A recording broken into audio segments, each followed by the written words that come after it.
At hindi siya yung chief PNP na tinutukoy. Dahil nga, pinawalang bisa naman din ng source of information, di ba? Si General Villanueva mismo. So sabi niya doon sa aming group chat na I'm not the one and I'm not doing bad. So yun lang ang explanation niya sa amin. Hintayin natin yung official explanation niya sa committee. Sir, so parang naging parang initial na pulso reaction ng mga grupo niyo sa former chiefs of PNP? Medyo humupa na yung kanilang yung reaction nila.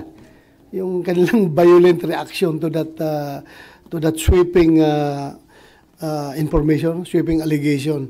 Kasi binawi naman nung nagsabi. So medyo humupa na yung kanilang alingas-ngas. Sabi po ni Senator Risa Ontiveros, meron daw pong kinonfirm na crucial personality, si Go Waping or Alice Go, during the executive session. May we ask po if this is a Chinese national or high-ranking top government official? Filipino government official? Na magkuantay niyan, magbigay na ako sa iyo ng informasyon galing sa aming executive session. Pero sir, may Filipino po bang involved? Oh, yun din, no? The same question. Basta meron siyang sinabihang pangalan, meron siya sinabi ko. Di natin pwedeng sabihin dito. Hintayin na lang natin kung madesisyonan ng committee na i-share sa inyo. In fact, hindi naman siguro, parang alam niyo parang nabanggit na ba during the hearing? Parang nabanggit na ata during the hearing yung pangalan niya. I'm not so sure kasi hindi naman ako nag-attend every hearing. Pajab-jab lang yung attendance ko sa hearing na yan. Hindi ako ganong nakatutok talaga, nakababa dyan.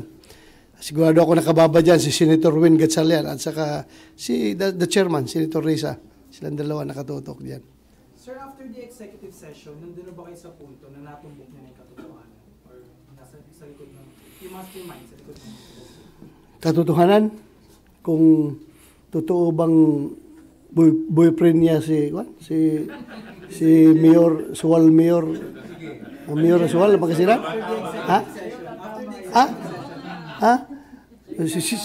Si Senator Jinggoy ang tanongin natin.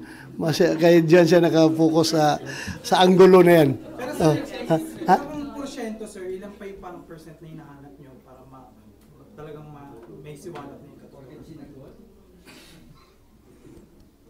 Siguro, isa pang executive session na hindi nagmamadali. Isa pang executive session na hindi nagmamadali. Nagmadali kasi yung kahapon. More or less, kung mag-operate siya at totoo yung sinasabi niya. Sir, meron bang Pinoy na pinangalanan na dapat sa iyo? Dapat siya? Chinese lang, yung dating pinapangalanan.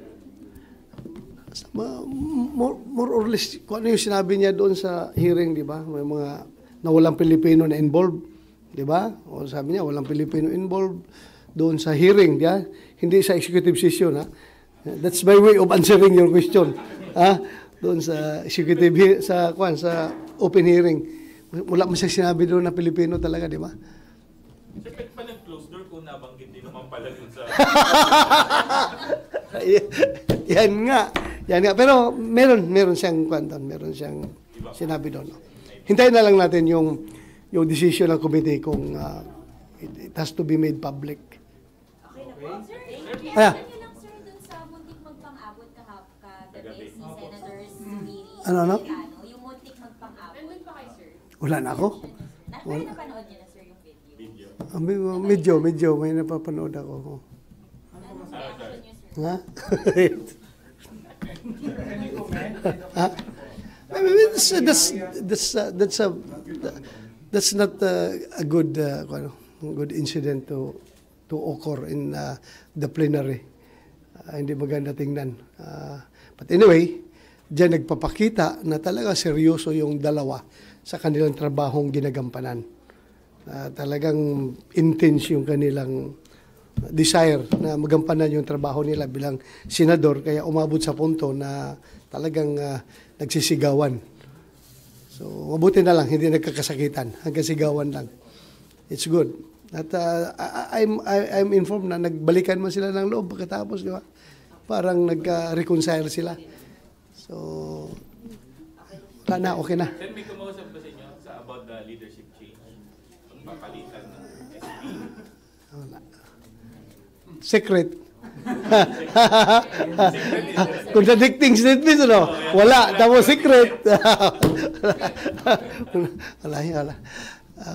Sige, ano pa? Sir, baka ikaw na naman ang Ha? huling kakausapin eh. Baka mag-single ka na naman. Ako ang mag-Senate President. Marcialo. Mag-viral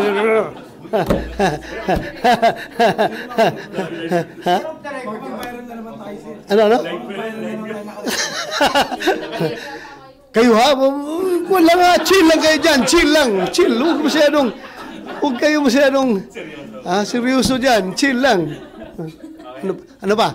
Sir, yung comment po dun sa rumors of impeachment daw po. Impeachment? Vice President Sara Duterte. Wala. Dito sa aming level sa Senado, that is beyond our control. Kung gagawin talaga ng lower house yan, that's their job. Kanila yan. Pero pagdating dito sa amin, kami rin ang masusunod. Kasi kami naman ang magja-judge dyan sa impeachment na kung ma-impeach si Vice President. We will be sitting as judges. Then the ball will be in our hands. Will be on our hands. Pag makarating sa amin. Then we will shoot the ball when we have the ball. Okay? When the ball is passed to me, we are going to shoot the ball. Okay? Ikaw, Mabsa, kanina ka pa sige tawa ng tawa dyan, ha?